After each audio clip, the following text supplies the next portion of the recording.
Hey listeners, you can catch the upcoming parts of this story and other amazing cheating stories on my new channel, The Betrayal Narrator. I'll be posting new stories regularly, so I'd love your support in helping the channel hit 1,000 subscribers. The spoon is a tablespoon from the set her mother gave us when we got married. Silver-plated, tarnished along the handle. She holds the pill between her thumb and index finger, small, white, round, and sets it on the counter next to the stove. She places the spoon over it, bowl side down, and presses. The pill doesn't crush clean. It cracks into 3 pieces first. She adjusts, grinds the spoon in a small circle. The sound is faint, like stepping on a pebble. The powder is fine and white, and she sweeps it off the counter with the edge of the spoon and taps it into the open can of Bud Light.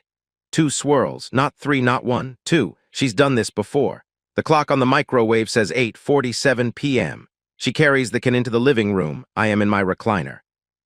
My eyes are closed. My breathing is the breathing I do when I'm halfway under, slow, with a catch at the top of the inhale and a grunt on the exhale. Baby, you left your beer. She sets it on the side table, 6 inches from my right hand. I count. 1, 2, 3. She's standing there. 4, 5, 6. I can smell her lotion, shea butter, and something floral, the Palmer's she buys at CVS. 7, 8, 9. My jaw aches from keeping my face still. 10, 11. She goes upstairs. The shower starts. The pipes in this house knock when you run hot water, a hammering in the wall behind the bathroom that I've been meaning to fix for 2 years. At 9:22, the garage door opens. Her car backs out. The garage door closes. I open my eyes. The Bud Light is on the side table. I don't touch it. Behind the recliner, wedged between the chair and the wall where the cable box sits, is a big gulp cup from the 7-Eleven on Covington Highway. It's 3/4 full of beer I've poured out over the last 6 nights. 6 beers. 6 nights of closing my eyes and counting and listening to my wife stand over me making sure the dose took. On the bookshelf across the room, behind the row of Darius's old Dr. Seuss books that nobody's moved since he turned 8, there's a Campark T20 trail camera. $40 at the Walmart on Flat Shoals. Motion activated. Night vision. 14-second default recording. I know what's on it. I've watched the footage 3 mornings in a row now, sitting in my truck in the parking lot of the Southeastern Distribution Center before my shift, the little screen balanced on the steering wheel. The same video each time. My wife, the spoon, the pill, the 2 swirls, the walk to the recliner. The 11 seconds of standing, but let me go back 3 weeks. Let me tell you about the first night I actually slept through. My name is Marcus Cole. I'm 41 years old. I work security at the Southeastern Distribution Center off I-20, which is a warehouse the size of a football field full of appliances waiting to be shipped to Lowe's stores across the Southeast.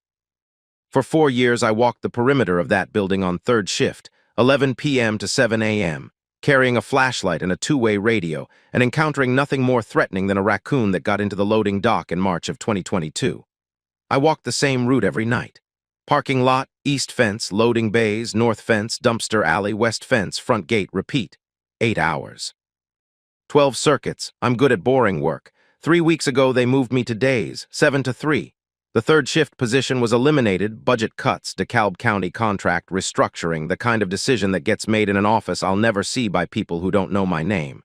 My supervisor, Frank, called me on a Thursday. Day shift starts Monday. Same pay. Same everything, just different hours. Same everything. I said fine. I told Janelle that evening while she was folding laundry on the bed, a basket of darks between us, the window unit humming on low. Wait, so you'd be home every night? She was holding one of Darius's t-shirts, a black one with a snare drum graphic from his school's band program. Her hands stopped moving on it. That's great, baby. Her mouth smiled. The rest of her face did something else. Something I didn't have a name for at the time, something I filed in the part of my brain where I keep things I'll look at later. She went back to folding. I went to the kitchen to start on the dishes. That evening, Darius was at the kitchen table with his math homework spread across the placemat, 2 pencils in his hands, tapping out a rhythm on the table edge. A paradiddle right, left, right, right, left, right, left, left. He'd been doing it since he started percussion in 6th grade. He's 13 now, and the paradiddle has gotten faster, tighter. The pencils hit the table in a pattern you could set a clock to. I came up behind him and ruffled his hair, which he hates and tolerates in exactly the proportion you'd expect from a 13-year-old boy. Janelle was in the doorway, leaning against the frame with her arms crossed and a dish towel over one shoulder. My 2 boys. Her voice caught on the word *boys, just slightly. A hitch like a thread snagging.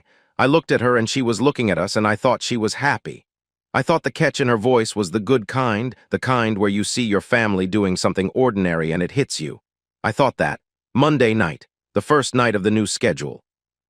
Janelle made dinner, baked chicken thighs with seasoning salt and garlic powder, white rice from the pot on the stove, canned green beans heated in a saucepan. The green beans were Del Monte. They have a specific taste, metallic, slightly sweet, the taste of the can itself baked into the vegetable. I've been eating them my whole life.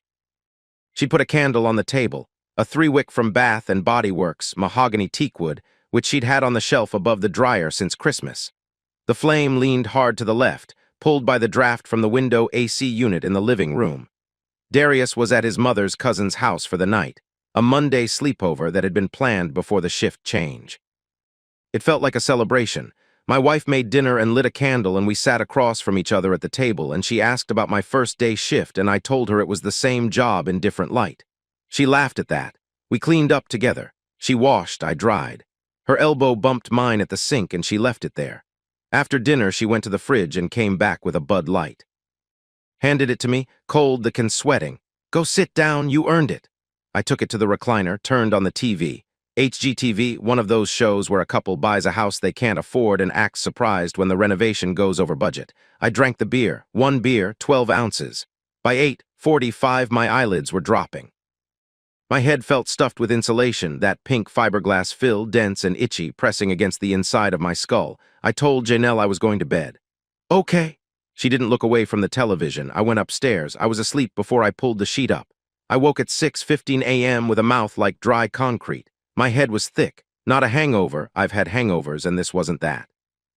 This was deeper, a heaviness in the bones, like my body had been shut down rather than rested. I stood in the shower for 20 minutes and still felt like I was wearing a coat I couldn't take off. Shift change. Adjusting. That's what I told myself. Tuesday night. Same. Dinner, beer, recliner. Janelle brought me the Bud Light around 8:30. By 8:50 the fog was coming in again, that fiberglass feeling, my thoughts losing their edges. But this time, through the haze, something registered. Janelle was sitting in the armchair across the room, not on the couch next to me. The armchair, the blue one with the flat cushion that nobody sits in because it faces the wall and not the TV. She'd pulled it around slightly. She was facing me. Not the screen, me. The way you watch a pot on the stove to see if the waters started to move. I fell asleep. Woke at 6:20 a.m. Same dry mouth. Same dead weight behind my eyes. Wednesday morning, 3rd day of this, I stood in the shower and the water hit my face and I looked at myself in the bathroom mirror through the gap in the shower curtain. The mirror was fogging from the steam, my reflection going soft at the edges, and I said it out loud. Something is wrong. My voice sounded strange in the small bathroom, flat, like hearing a recording of yourself. I know what 1 Bud Light does to me. I'm a 220-pound man. I have been drinking Bud Light since I was 21 years old, 20 years. 1 beer, 12 ounces, 4.2% ABV. It does not make me drowsy. It does not knock me unconscious for 9 hours. It does not leave me feeling like I've been taken apart and reassembled with pieces missing.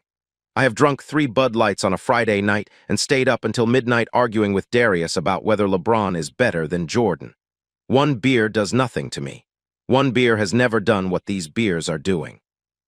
That evening, Wednesday, I got home at 3:40. Janelle was still at work. She works the front desk at the Holiday Inn Express on Church Street, shifts that end at 7 most nights.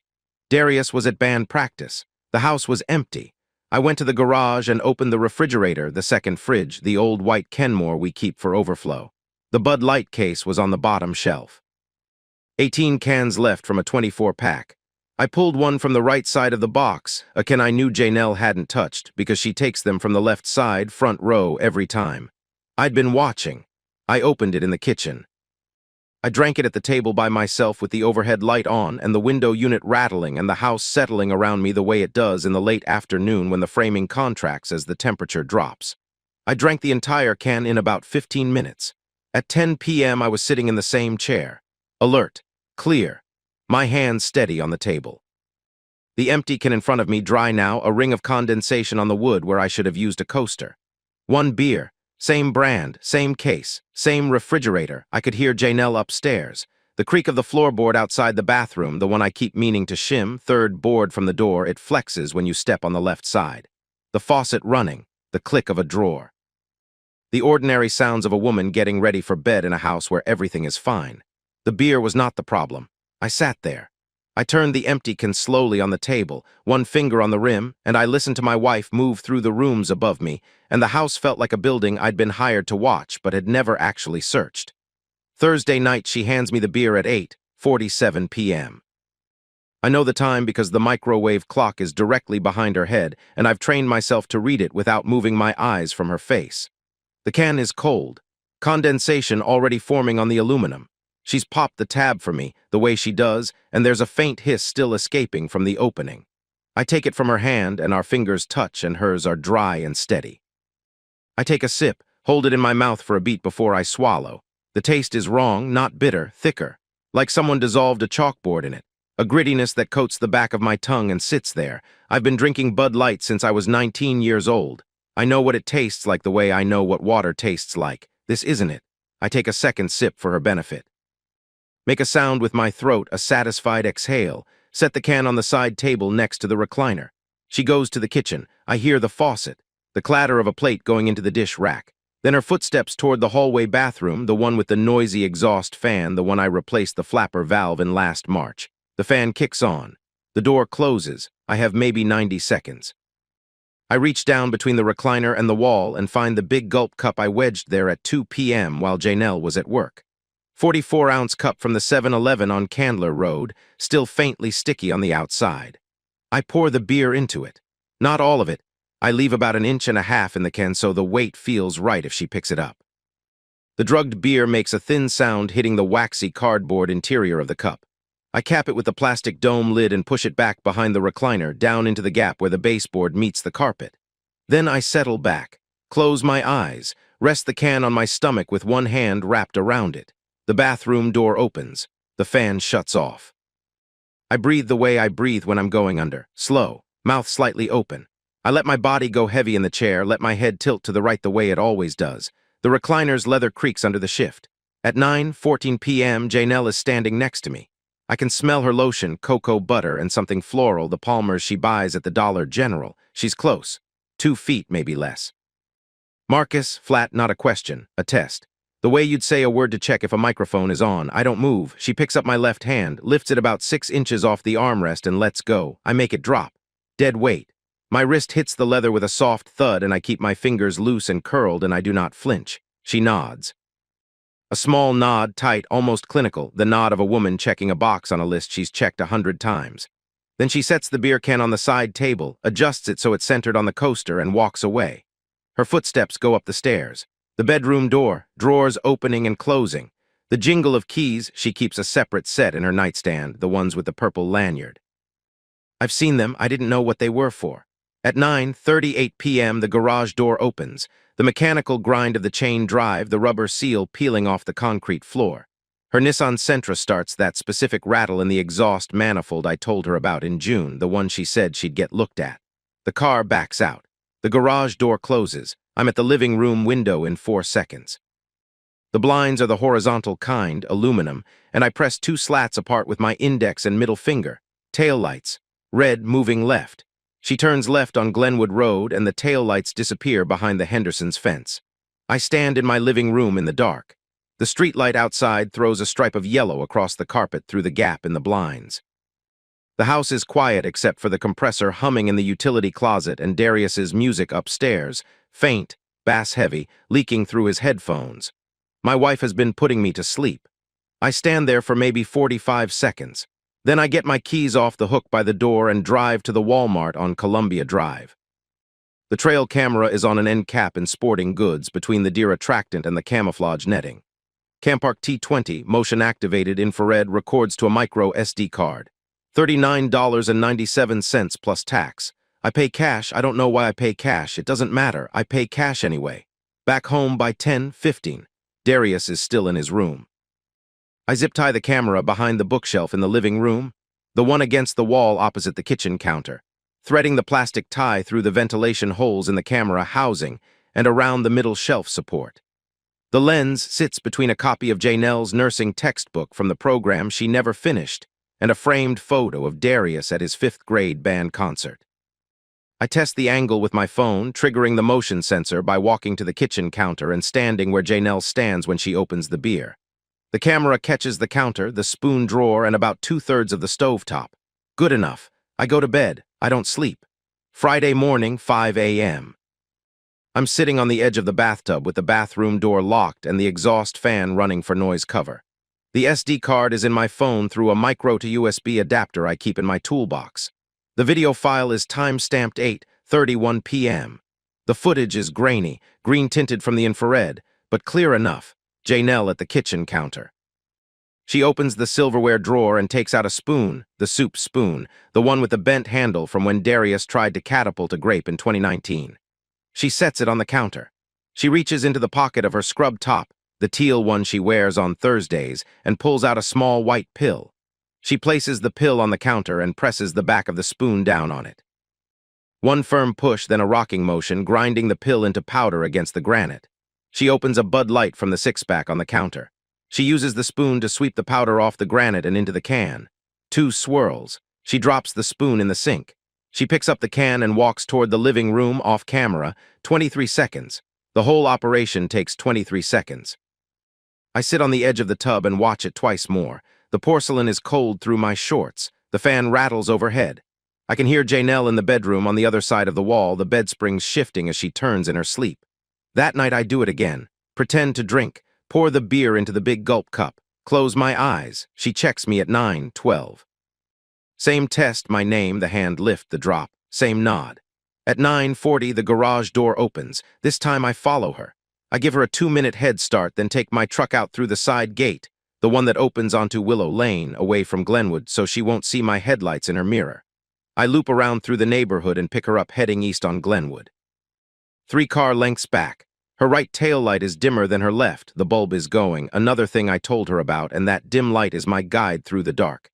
She gets on I-20 East at the Candler Road entrance. I stay in the right lane. She drives the speed limit, methodical. A woman who has done this drive many times. She exits at Evans Mill Road. Turns into a townhouse complex off Covington Highway. The sign at the entrance reads COVINGTONPINES in brass letters on a brick wall, half the letters dark because the backlight is out. She pulls into a spot in front of Building 7. I watch from the entrance of the lot, 50 yards back, my headlights off. She gets out. She walks to Unit 7C ground floor, end unit. She takes a key from her pocket and opens the door. She doesn't knock. I park across the lot under a streetlight that's dead, the bulb blown, the housing dark, a circle of nothing where the light should be. I back in so I'm facing the building. I cut the engine. The heat outside is 84 degrees at 10 p.m. and the inside of the cab starts climbing the moment the AC dies. I don't restart it. The engine noise would carry across the lot in the quiet. I sit there for 3 hours and 12 minutes. My shirt soaks through in the first 20. The vinyl seat sticks to my back. I watch the single lit window on the second floor of 7C, a yellow rectangle behind thin curtains that shifts occasionally, shadows moving across it, and then goes dark at 11:45. I sit in the dark cab and sweat and count and wait. A cat crosses the parking lot at 12:20. A motion light trips on Building 5 at 12:33 and shuts off 40 seconds later. Nothing else moves. At 12:50 a.m., the door to 7C opens. Janelle steps out. Her hair is different. She'd had it up when she left the house, the twist she pins with the brown clip, and now it's down loose past her shoulders. She's carrying her shoes in her left hand, the way you carry shoes when you've taken them off somewhere comfortable and don't want to put them back on. She gets in the Sentra, backs out, drives away. I know a shortcut through the neighborhood behind Columbia Elementary, Midway Road to Flat Shoals to our street. I beat her home by 4 minutes. I'm in the recliner with my eyes closed and my breathing right when the garage door opens at 1:11. At 1:15, she's standing over me. Marcus! A near silent word, breath more than voice. I don't move, she goes upstairs. The bed springs creak, she settles. And I lie in the recliner until 3 a.m., listening to her breathe through the wall that separates the living room from the bedroom. The wall I know is 2x4 framing with R13 insulation and half-inch drywall on both sides, and not nearly thick enough. Saturday, night 6. I drive back to Covington Pines in daylight, 2 p.m. while Janelle is at work. I park in the same spot. The dead streetlight looks different in the afternoon, just a tall pole with a dark fixture, nothing sinister about it. Building 7 is beige siding with brown trim, the gutters sagging at the corners. Unit 7C has a welcome mat and a Ring doorbell camera. The car parked in front of 7C is a 2019 Dodge Charger, black, Georgia plates. I write down the tag number on the back of a gas receipt. I drive to the library on Sycamore Street and use the public computer to run the plates through a free lookup site. Just the registration info, nothing fancy. The site returns a name and a city. Deshaun Kirby. Lithonia, ga. I sit in the library chair with my hands on the keyboard and the air conditioning blowing directly on the back of my neck, and the name on the screen is a name I know. Deshaun worked at the Amory Cold Warehouse, same complex as the distribution center where Janelle used to pick up extra shifts before the Holiday Inn job. Different company, different shift. He quit 2 years ago. He came to our barbecue. Summer of 2022, 4th of July weekend. I remember because Darius burned his thumb on a sparkler, and Janelle made a bigger deal out of it than she needed to, and I told her it was fine. Let the boy be a boy. Deshaun stood at the grill that afternoon. He was turning brisket with a pair of tongs that were too small, the salad tongs, the ones with the rubber grip, because I'd left the good tongs inside and nobody wanted to go get them. He was laughing about something, I don't remember what. He had on a Hawks jersey, the red one, and he kept wiping his forehead with a paper towel he'd tucked into his waistband. He threw a football with Darius in the backyard. Darius was 9, couldn't catch a spiral yet. Deshaun kept throwing soft lobs, easy arcs, and every time Darius caught one, Deshaun said, "There you go, little man." Darius was grinning so hard his face looked like it might split. He didn't have many men around besides me. He liked having someone throw with him who wasn't his father the way kids do. Later, Deshaun stood in the kitchen with a paper plate, brisket, coleslaw, a roll, and he looked at me and said, "You're lucky to have a family like this, bro, for real." That was the same summer Janelle started making sure I had a beer every night before bed. She'd bring it to me in the recliner, pop the tab, hand it over. Every weeknight, regular as a thermostat cycling on. 2 years. She has been drugging me for 2 years. I sit in my truck outside my own house at 2 a.m., engine off, windows down because the heat is still 79 degrees and the air doesn't move. I count backward. 2 years is 730 nights. Subtract weekends. She doesn't go on weekends. I know that now. The pattern is weeknights only. 5 nights a week times 104 weeks. 520 nights. Subtract holidays, the week she had the flu last January, the 4 days I was at the HVAC training in Macon. Call it 500 nights. 500 times she crushed a pill and swept it into a can and watched me sink into the recliner like a system powering down. 500 nights I was gone and she walked out the door with a key to another man's house.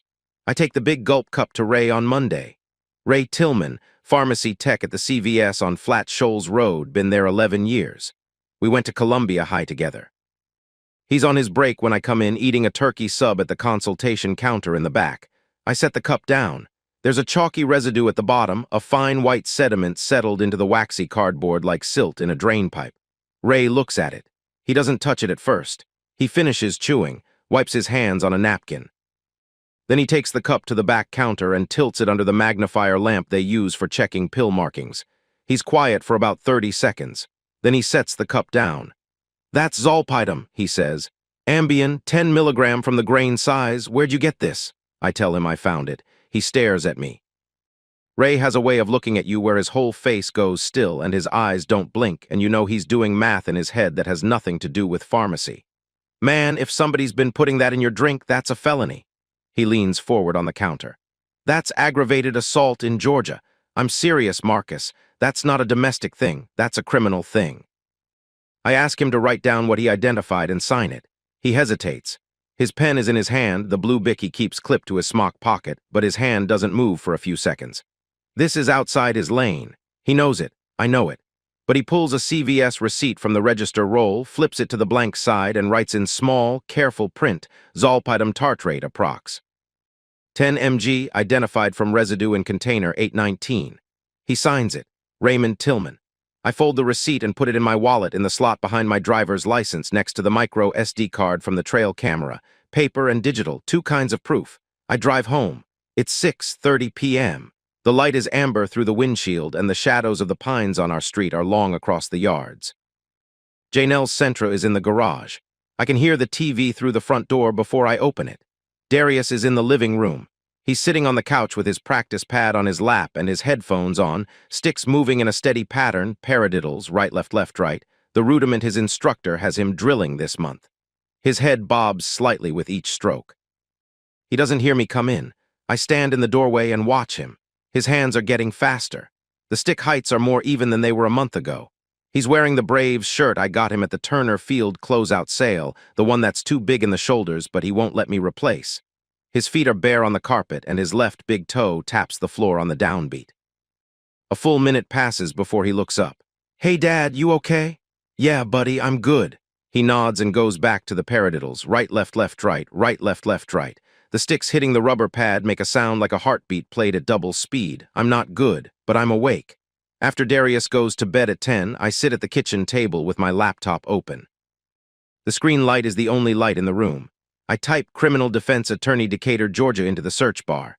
The results come back in 0.43 seconds. I scroll past the ads, past the firms with stock photos of gavels and handshakes. Valerie Odom, attorney at law, domestic and criminal defense. Office on East Court Square, Suite 204, above a nail salon called Lux Nails. Her website is simple, dark blue background, white text, a photo of a woman in a gray blazer who is not smiling. Her bio says she's been practicing in DeKalb County for 14 years. Her contact page has an online booking form. First available appointment, Thursday at 2 p.m. My shift ends at 3. I'll have to leave early. I'll tell dispatch I have a dentist appointment. I book it. The confirmation email arrives in my inbox 11 seconds later. I close the laptop. I go to the sink and pour the big gulp cup out. The drugged beer is flat now, room temperature, and it makes a thin sound going down the drain. A faint white residue clings to the bottom of the cup. I rinse it under the faucet until the cardboard is clean, shake it out, and put it back behind the recliner. For tomorrow night, Sunday morning, Janelle makes pancakes, buttermilk, from scratch, not the Bisquick box, which means she's measured out flour and baking powder and cracked 2 eggs into the yellow mixing bowl with the chip on the rim. The kitchen smells like butter browning in the cast iron skillet. She's wearing the oversized Spellman t-shirt she sleeps in and a pair of my gym shorts cinched tight at the waist, and her feet are bare on the linoleum, and she is humming something I can't identify. She didn't drug me last night. She didn't drug me Friday night either. I've been running the pattern backward in my head since 4 a.m., lying in bed next to her while she slept on her left side with one arm under the pillow, and I've confirmed it against the trail camera footage and against my own memory of the last 2 weeks. The drugging happens Monday through Thursday. Sometimes Friday, but only if I'm home early. Never Saturday, never Sunday. The weekends are clean. I've been trying to figure out why, and the answer is simple enough that I should have seen it immediately. Deshaun has weekends. Whatever his life looks like, a girlfriend, a family, church, I don't know, it doesn't include Janelle on Saturdays and Sundays. She stays home because there's nowhere for her to go. And because there's nowhere for her to go, there's no reason to put me under. So the weekends have always been real. Every Saturday morning she spent reading on the couch with her feet in my lap. Every Sunday breakfast. Every Friday night we've watched a movie on the couch and she's fallen asleep against my shoulder before the credits. All of it real. The skillet pops. A drop of batter hits the burner and sizzles. Darius comes into the kitchen still half asleep, dragging his feet the way he does, and drops into his chair. His practice pad and sticks are already on the table. The kid eats breakfast with them like other children eat with a stuffed animal. "So yesterday at rehearsal, right, Caleb? You know Caleb, the one with the braids. Caleb bet Jalen he could play his trombone part with his feet." Janelle flips a pancake without turning around. "With his feet. With his feet." Like he took off his shoes and put the slide between his toes and tried to blow into the mouthpiece while doing a handstand, except he can't do a handstand. So Marcus K. was holding his legs, and Mr. Patterson walked in right when Caleb's spit went all down his own face and Marcus K. dropped him. Janelle laughs. The real one. The one where her head tips back and you can see her bottom teeth and the sound comes from somewhere low in her chest, unguarded. Darius grins. I'm holding my coffee mug with both hands and the ceramic is warm against my palms and I watch her laugh and I catalog it. Store it. Date stamp it. Sunday, August 18th, 9:14 a.m. This version of her is real. The other version is also real. Both of them live in the same body and use the same laugh and cook the same pancakes. I eat 3. They taste like flour and air. After breakfast, I drive Darius to band rehearsal at Avondale Middle. The school is 1.7 miles from the house, a 4-minute drive down 2nd Avenue past the Texaco and the barbershop that's been closed for 2 years but still has the striped pole turning. Darius has his sticks in his lap, tapping a rhythm on his thigh. Paradiddles, always paradiddles. He stops at the traffic light on Church Street. Dad, why does Mom seem sad sometimes? The light is red. A woman pushes a stroller across the crosswalk. I count the seconds. 1, 2, 3, 4. Everybody gets sad, D. It doesn't always mean something's wrong. Okay. He goes back to the paradiddles. Right, left, right. The light turns green. I drive.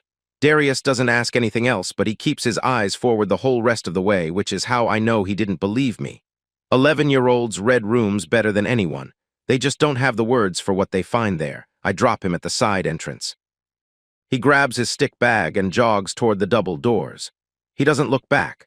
I sit in the parking lot for 6 minutes with the engine running and the AC blowing against my face and my hands at 10 and 2 on the wheel. Monday, I spend my lunch break in the break room at the security office on DeKalb Industrial Way, eating a turkey sandwich from the vending machine that tastes like the plastic wrapper it came in, and I work the problem. The Ambien. The bottle I found in her North Face jacket was prescribed to someone named R.N. Wasu. Not Janelle. Not anyone I know. Dr. Anand, Emory Clinic on Clifton Road. 30 tablets filled October 3rd of last year. I've checked our medicine cabinet. Checked her purse while she was in the shower last Wednesday, unzipped every pocket, felt along the lining. Checked the glove box of the Nissan. Checked the center console, the space under the driver's seat where crumbs and receipts collect. Nothing. The only bottle is the one in the North Face jacket, and it belongs to someone named R.N. Wasu. Then it clicks, and it's so obvious I set my sandwich down. The Holiday Inn Express on Covington Highway. Janelle works the front desk. She processes checkouts. She handles the lost and found. Guests leave things constantly: phone, chargers, reading glasses, earbuds, medications. I know this because she's told me. She's come home with stories. Someone left a whole suitcase once. Someone left a retainer in a cup by the sink. The items go into a bin behind the front desk, and if nobody claims them after 30 days, they get thrown out. Or they don't. R.N. Wasu checked into the Holiday Inn Express at some point before October 3rd of last year and left a bottle of Ambien in the room. Janelle found it. Maybe she put it in the lost and found bin. Maybe she put it in her pocket. I don't know which came first, the idea or the opportunity. I don't know if she'd already started seeing Deshawn and needed a way to leave the house, or if she found the pills and the possibility of leaving the house suggested itself, and Deshawn came after. The order matters to me in a way I can't explain, the same way it matters whether a system failure starts at the compressor or the evaporator coil. Same result either way. The house still doesn't cool, but the diagnostic report reads different. Monday night. The routine. Janelle brings me a Bud Light at 8:47. I take 3 sips. I pour the rest into the big gulp cup behind the recliner when she goes upstairs. I close my eyes. I make the sound. She comes down at 9:12, stands over me for 8 seconds, leaves through the garage at 9:35. The Nissan backs out. The garage door closes. I don't follow her. I stay in the recliner. The ceiling has a hairline crack that runs from the light fixture to the northwest corner, maybe 18 inches. I've been meaning to patch it for a year. The drywall tape is separating. I stare at it and I practice what I'll say to Valerie Odom tomorrow afternoon. I say it out loud once to the empty room. My voice sounds like a stranger's. Tuesday. I tell dispatch I have a dentist appointment and leave the job site at 2:45. I drive to East Court Square and park in the lot behind the building. Suite 204, second floor. The stairwell smells like acetone from Lux nails on the ground level, sharp and chemical, the kind of smell that sits in the back of your throat. The carpet on the stairs is gray and matted. The door to 204 has a brass nameplate. VALERIEODOM, attorney AT Law. The office is small. 1 desk, 2 client chairs, a filing cabinet, a window unit AC that rattles every 40 seconds. Her desk is covered in manila folders stacked in columns.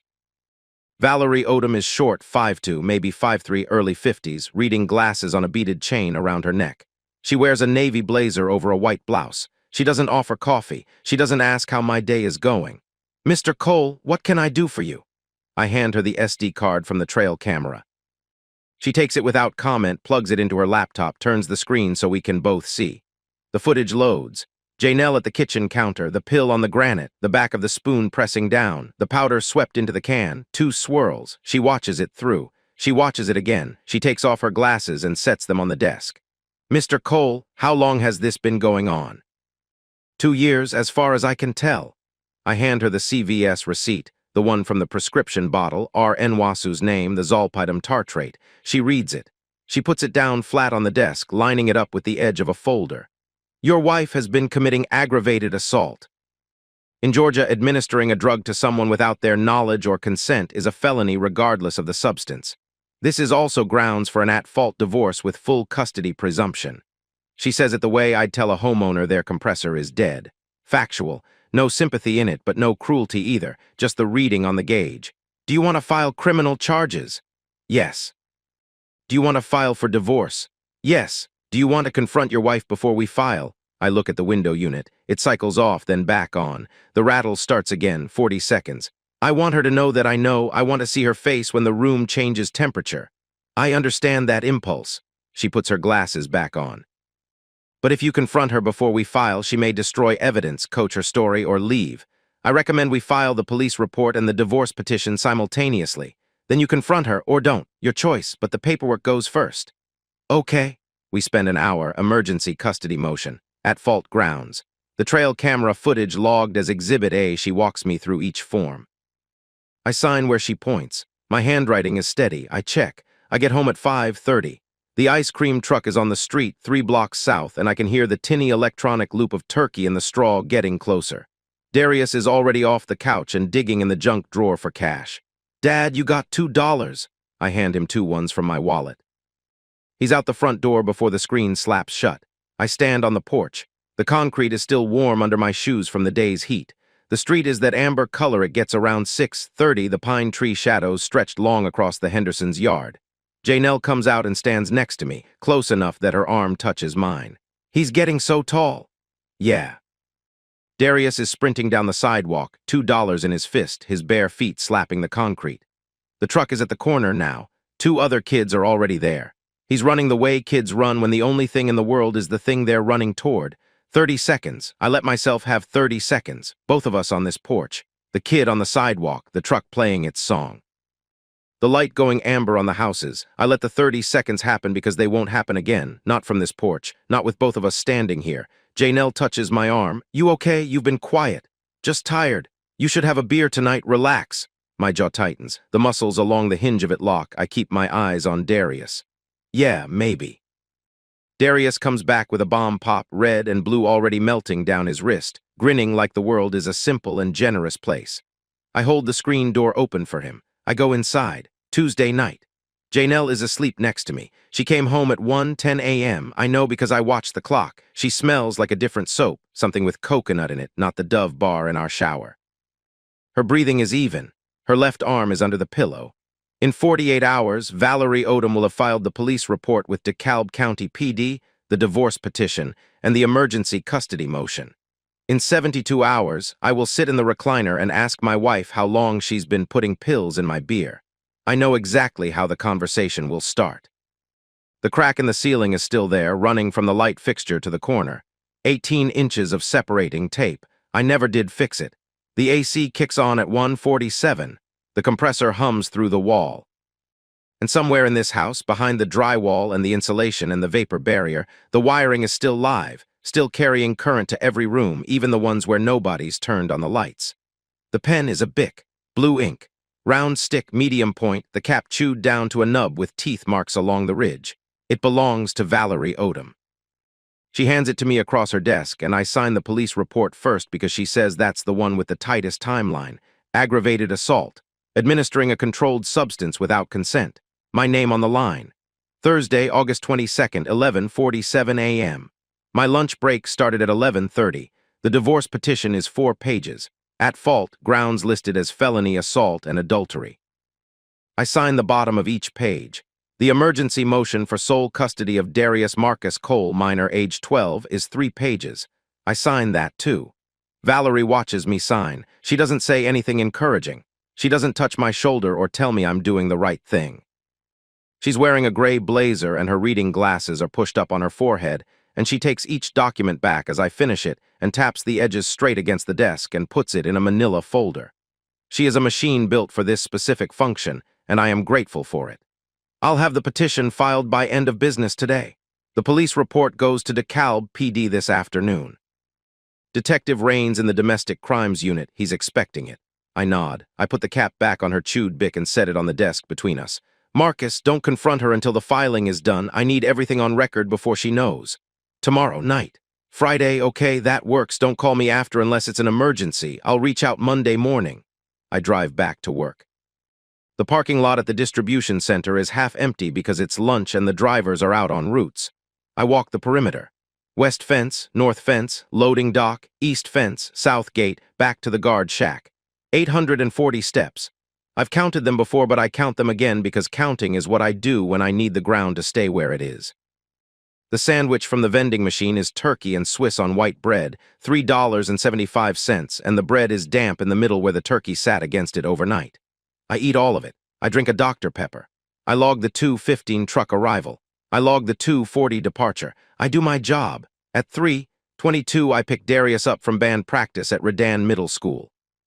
He's standing out front with his stick bag slung over one shoulder and his practice pad under his arm, and he gets in the car smelling like rubber and sweat and the inside of a gymnasium. Dad, we learned a new cadence today. Mr. Franklin says we're doing it at the homecoming game. He demonstrates on his thighs, both hands alternating, a pattern I can't follow, but he hits every stroke clean. His face is all concentration, his bottom lip tucked under his top teeth the way mine does when I'm reading a gauge. It goes paradiddle, paradiddle, then flam tap, then we all hit the rim at the same time. It's so loud, Dad. Mr. Franklin said the football team can hear us from the field. That's good, do you got it down? Almost. I keep rushing the second flam. But Terrence said I can practice at his house tomorrow night. His mom said I can sleep over. I know, I already talked to Miss Karen. I called her Wednesday, told her Darius had been wanting to come over. She said of course anytime that boy is welcome. She didn't ask why. People don't when the request is ordinary enough. Darius keeps drumming on his legs the whole drive home. The rhythm fills the car. I keep both hands on the wheel and I listen to every stroke because tomorrow night his mother will be served with a custody motion and the world he's drumming in right now. This car, this cadence, this drive down Candler Road with the windows cracked and the afternoon heat pouring in will be the last version of his life where everything is still where he left it. Friday, I get home at 3:30. Janelle's Nissan is already in the driveway, not the garage. The driveway, I notice because I notice. The front door is unlocked. The kitchen smells like garlic and olive oil and something with rosemary in it. Janelle is at the counter with a knife in her hand, and for 1 second, maybe less, maybe a quarter of a second, my chest locks up because I see her pressing the flat of the blade against something, and I think pill, I think spoon, I think here, right now, in daylight. But it's garlic. A whole clove, skin still on, and she's pressing it flat to crack it open. The papery husk splits under the blade. She peels it with her fingernails and drops the bare clove into a bowl. Thought I'd cook, it's Friday. She's wearing the gold hoops, small, 14-carat from Macy's at Stonecrest. I bought them for our 10th anniversary in 2022, $86 on sale. She hasn't worn them in months. 5 months, maybe 6. I stopped tracking that particular detail because there were too many others. I look at her face. She's calm, not performing calm or maybe performing calm. That's the problem. I can read a thermostat from across a room. I can tell you if a compressor is running 3 degrees above spec just from the sound. But I cannot tell you whether my wife is having a good day or constructing one, and I have been married to her for 12 years. And that fact, not the pills, not Deshawn, not the drives to Lithonia, that is the thing that finally makes the muscles in my forearms go tight and my molars press together until the joint aches. She doesn't know about the filing. Her face tells me nothing because her face has been telling me nothing for 2 years and I didn't notice until 8 days ago. You gonna help or just stand there? I wash my hands. I take the cutting board. She handles the stove. I handle the knife. We move around each other the way we've moved for 12 years. She steps left, I step right. She reaches over me for the salt and I lean back without looking. Our bodies have the spacing memorized. The clearance. Like ductwork rooted through a ceiling, you learn where the joists are, where the wires run, and you never bump into them even in the dark. We eat dinner at the table. Chicken thighs with rosemary and roasted potatoes and green beans from a can, the Del Monte ones. Darius is at Terrence's house. The chair where he sits is empty and the placemat is clean, and Janelle doesn't mention it because kids sleep over at friends' houses on Fridays. That's normal. I made sure it was normal. After dinner, she brings me a Bud Light. I take it. I hold it in my right hand. The aluminum is cold. The condensation starts immediately in the August air, little beads forming along the logo, running down to the lip where my thumb rests. I don't open it. I carry it into the living room and set it on the side table next to the recliner, and I sit on the couch instead. "You're not sitting in the chair? Sit with me tonight." She stands in the doorway between the kitchen and the living room. The gold hoops catch the light from the floor lamp. She's holding a glass of water. "I don't feel like watching anything. Just sit. I want to talk." She sits on the far end of the couch, 3 cushions between us. She puts her water on the coffee table. The window AC unit hums its low rattle. I installed it in June, a GE 8000 BTU from Home Depot, and the mounting bracket has a slight vibration I keep meaning to shim. Outside, crickets. A car passes on the street and doesn't stop. I hold the beer. I don't open it. "What's going on, Marcus?" "Janelle, how long have you been putting pills in my beer?" The air changes, not a metaphor. The AC unit cycles off at that exact moment, the compressor cutting out the way it does every 40 minutes, and the room goes from mechanical hum to nothing. Silence so complete I can hear Janelle's breathing shift. The house makes a sound like a joint settling, a single tick from somewhere in the walls, and then quiet. Her face does 3 things in order. Her mouth opens slightly and her eyes go wide, and that's the first thing: genuine, uncontrolled, the face of someone who just heard a sound behind them in an empty room. Then her eyes move. Left, then down, then back to me. Calculation, routing. What does he know? How much? Where is the exit? Then her chin drops and her shoulders curve forward and her hands come together in her lap, and that's the third thing. And the third thing comes with sound, a single breath that catches and breaks and becomes crying. She doesn't deny it. "Marcus, it wasn't, I wait. I didn't know how to stop." Her voice is wet and compressed, like words being pushed through a space too small for them. It was one time. I found the Ambien at the hotel. A guest left it. And Deshaun he'd been texting me, and I just needed one night. One night where you wouldn't know. That's all it was supposed to be. One night. One night. And then it was 2. And then it was a week. And then it was just how things were. Marcus, he told me if I stopped coming, he'd tell you everything. He said he'd call you. He said, "You weren't trapped, Janelle. You were drugging me. Those are different things." She folds forward, her elbows on her knees, tears on the hardwood between her feet. "You crushed a pill every night and put it in my beer and watched me fall asleep, and then you drove to another man's house, and you came home and you checked to make sure I was still unconscious, and you went to bed. That's not trapped. That's a system. You built a system." I know what I did, but Marcus, I never wanted to hurt you. I swear to God, I never wanted to hurt you." "You poisoned me, Janelle, for 2 years. What did you think that was?" She doesn't answer.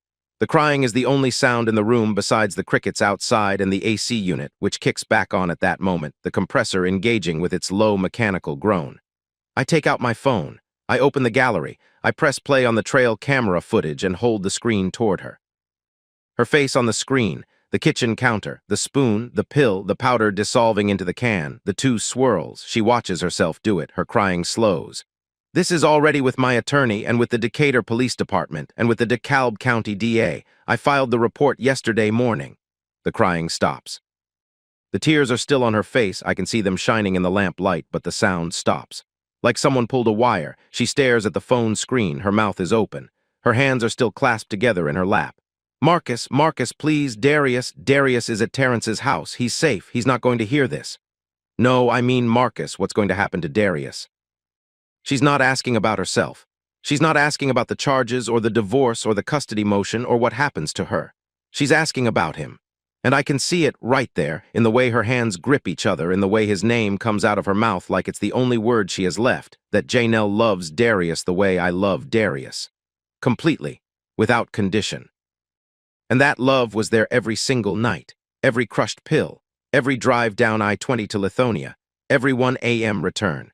She loved our son through all of it, and the love was real, and the pills were real, and both things lived in the same woman at the same time, and I will never understand how the wiring runs in a house like that.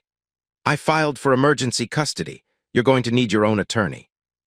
She puts her face in her hands, the gold hoops, the lamp light. The beer sits on the side table untouched, sweating a ring onto the wood, a dark oval soaking into the finish. I stand up. I walk to the kitchen. I pick up the can, still sealed, still cold, and I crack it open over the sink and pour it out.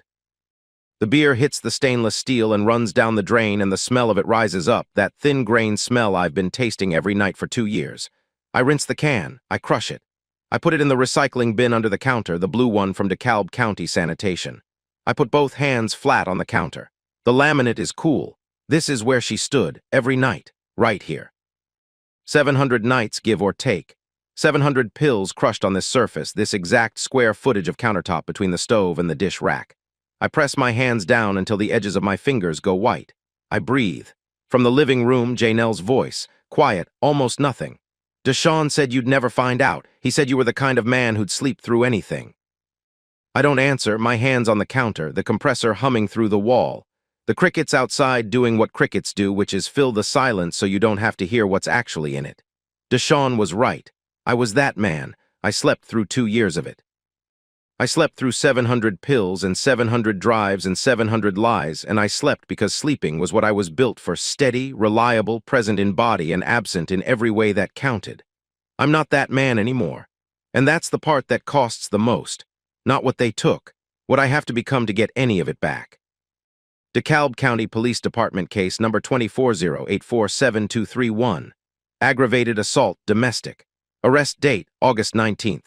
Bond, $15,000, posted the same afternoon by Dorothy Hammond, Janelle's mother, using a bail bondsman on Covington Highway. Restraining order filed August 20th, granted August 21st. 500 feet, that's the distance. I measured it once on Google Maps from the front door of our house to the end of the block. 500 feet doesn't even get you to the stop sign at Midway Road. The hotel fired her on August 22nd. I'd called the general manager at the Holiday Inn Express on Candler Road and explained that the pills used to drug me were sourced from guest property, lost and found items, prescription bottles left behind in rooms. I gave him the case number. He asked me to hold 14 minutes. When he came back, he said they'd be terminating her employment effective immediately and that they'd be cooperating with the investigation. He thanked me for calling. I said okay. He said have a good day. I said okay again and hung up. The divorce filing, August 23rd. At fault. Grounds, documented administration of a controlled substance without consent over a period of approximately 2 years. Supporting evidence, trail camera footage, pharmacy records, vehicle mileage logs, location data. Valerie Odom filed the emergency custody motion at the same time. Sole custody granted to me within 48 hours. The judge's name was Honorable Patricia Weeks, Division 3, DeKalb County Superior Court. She read the filing, looked at the trail camera still captures Valerie had printed on glossy paper, and signed the order. The whole thing took 11 minutes. Darius stays with me. That's the only line item that matters. Then Deshaun Kirby sent my son a message on Instagram, September 4th, a Wednesday. Darius was at the kitchen table doing math homework, and I was loading the dishwasher, and his phone buzzed, and he picked it up, and his face did something, not surprise, not fear, something closer to the look a kid gets when he opens a door and finds a room he wasn't supposed to see. He set the phone down. Screen up. I saw the notification before he could clear it. DM from an account called DSK-Flaw44. The message preview read, "Hey lil man, hope good, tell mom I said hey." I put down the plate I was holding. I picked up his phone. I read the full message. I read it again. I screenshot it. I sent the screenshot to Valerie Odom at 6:47 p.m. By 8:15 p.m., she'd forwarded it to the assistant district attorney handling Janelle's case with a note about potential witness tampering and contact with a minor. The next morning, I called a reporter at WSB-TV, a woman named Corinne Reeves who covers crime in DeKalb County. I'd seen her byline on 3 stories that week. I told her what happened, all of it. The Ambien, the beer, the 2 years, the trail camera, the hotel, the Instagram message to my 11-year-old son. I didn't call her for revenge. I called her because a 36-year-old man sent a direct message to my child that said, "Tell mom I said hey." And that meant Deshaun Kirby still saw my family as a system he had access to, a house he could walk back into whenever he wanted, and I needed every door welded shut. The story aired Thursday at 6. Decatur wife drugged husband for 2 years to hide affair. I watched the segment once on my phone, sitting in my truck in the warehouse parking lot during lunch. They showed the house, our house. The fence that needs paint, the carport that leans about 2 degrees to the left. I've been meaning to jack it up and re-pour the footing for 3 years. The reporter stood on the sidewalk across the street. She'd never been inside. She didn't need to be. The outside was enough. I turned it off, ate my sandwich, turkey on white, mustard. The bread was stale at the edges. By Thursday evening, the story had picked up regionally. Dorothy Hammond called me at 7:14 p.m. I was standing at the stove. You've destroyed her life, Marcus. You know that, right? You've destroyed my daughter's life. Dorothy's voice was the same voice it had always been, high, clipped, certain. The voice of a woman who has never been wrong because she has never allowed the possibility. Your daughter destroyed her own life, I said. She just used Ambien and my trust to hide it. She hung up. I set the phone on the counter. I finished making dinner. Baked chicken, rice, green beans from a can, Del Monte, cut, the kind you heat in a pot and drain. I plated it, 2 plates, one for me, one for Darius. I set them on the table and called him down and we ate, and it wasn't until I was washing the dishes that I realized it was the same meal. The exact same meal Janelle made the first night we lived in this house. August 2014. Chicken, rice, canned green beans, eaten off paper plates because the real ones were still in boxes. My hands stopped moving in the sink water. Then they started again. I finished the dishes. The plea hearing was September 10th. Reckless conduct, a misdemeanor, reduced from the felony, 2 years probation, no jail time. Georgia doesn't lock up first-time offenders for this unless the victim sustained serious physical injury, and I didn't. I sustained 2 years of chemical sleep, but that doesn't show up on an x-ray. I sat in the courtroom, 3rd row, left side. Janelle was across the aisle with a public defender, a young white guy with a yellow legal pad. She was thinner, maybe 12 pounds. She was wearing a blouse I'd never seen, cream-colored, too big in the shoulders. Her mother's. Had to be. She didn't look at me, not once. The judge read the terms. Janelle stood when told to stand. Yes, Your Honor, again when asked if she understood the conditions of probation. Yes, Your Honor. Her voice was flat, like a thermostat that someone had finally turned off. When it was over, she walked out of the courtroom ahead of me. I was still gathering my jacket from the bench. I saw her stop in the hallway about 15 feet from the double doors and put one hand flat against the wall. Her fingers spread. Her head dropped forward, like the building was tilting and she needed to find level. My legs moved, 1 step toward her. Then I stopped. My hand was on the back of the bench in front of me. I held it there. I sat back down. I waited until she was gone. Deshaun Kirby moved to Florida. I learned this from Ray at the CVS on Memorial Drive, who heard it from somebody at the distribution warehouse where Deshaun used to pick up shifts. Jacksonville, maybe, or Tallahassee. Ray wasn't sure. I didn't follow up. Deshaun Kirby wasn't worth following to the end of a driveway, let alone across a state line. But I kept coming back to the barbecue. 4th of July, 2 years ago. Deshaun standing in my backyard with a paper plate, eating my food, drinking my beer, and saying to me, to my face, with my son 10 feet away, "You're lucky to have a family like this, bro." And the thing is, he meant it. He meant every word. He looked at what I had and he admired it, and then he took it. A Tuesday evening. September 10th, 3 weeks and a day after the confrontation. I'm on the couch reading a manual for a new access control system the warehouse is installing. Darius is next to me. He's got his practice pad on his lap, the Vic Firth one with the gray rubber surface, and his sticks in his hands. He's not playing, he's just holding them. From outside, 3 blocks away, the ice cream truck. Turkey in the Straw, that tinny electronic version that sounds like it's being played through a phone speaker taped to a megaphone. Darius doesn't move. 6 months ago, he'd have been out the door before the second bar. Dad, I set the manual down. How come Mom can't come to my band concert? The concert is October 5th. McNair Middle School Gymnasium. He's been practicing the snare part for Louie Louie since June. He practices it every day. He practices it when he's happy and when he's bored, and now he practices it when he's something else, something I don't have a name for because he's 11 and the wiring is still being run. I set the manual on the arm of the couch. I turned toward him. Mom made some choices that mean she has to live somewhere else for a while, and there are rules about where she can go right now, but that doesn't have anything to do with how much she loves you. You understand that? He was looking at the practice pad, at the gray rubber surface with the faint circle marks from 10,000 strikes. Does she still love you? The ice cream truck was closer now, 2 blocks maybe, the melody repeating on its short loop. I don't know, buddy, but I still love you, and that's the part that matters. He nodded, small, once. He picked up his sticks. He adjusted his grip, matched grip, thumbs on top, the way his band teacher taught him. He started a paradiddle, slow, steady, RLRR, LRLL, RLRR, LRLL. The same pattern he's been working on for months. The rubber pad absorbed most of the impact, turning each stroke into a soft, dense thud. Right, left, right, right, left, right, left, left. I sat there and listened. The ice cream truck faded down the street, the melody thinning out to nothing. The light through the front window had turned amber. The practice pad kept its rhythm. Late that night. Darius is in bed. I'm alone. I replaced the recliner. The old one, I dragged it to the curb on trash day, September 3rd. It smelled wrong. Not like anything I could name on a chemical test, but wrong. Like 2 years of fake sleep had soaked into the cushion foam the way moisture soaks into insulation, invisible, corrosive, total. The new one is from a furniture outlet on Memorial Drive, brown leather, $280 on a floor model clearance. It doesn't recline as smoothly. The mechanism catches about halfway back and you have to push through it, but I picked it. I paid for it. I carried it in. I'm drinking a Bud Light. I opened it myself. I'm drinking it at the kitchen table, not the living room, with the overhead light on and my eyes open. I finish it. I can taste every sip, grain and cold and carbonation and nothing else. I walk to the bookshelf in the living room. The trail camera is still zip-tied to the back panel, tucked behind a row of Darius's old picture books. I reach behind and touch the plastic casing. It's not recording. The battery died weeks ago. I could take it down. Cut the zip tie with the kitchen scissors, pull it free, throw it away, or put it in a drawer. I leave it. A $40 piece of plastic from the Walmart on Flat Shoals. It recorded the worst thing that ever happened to me.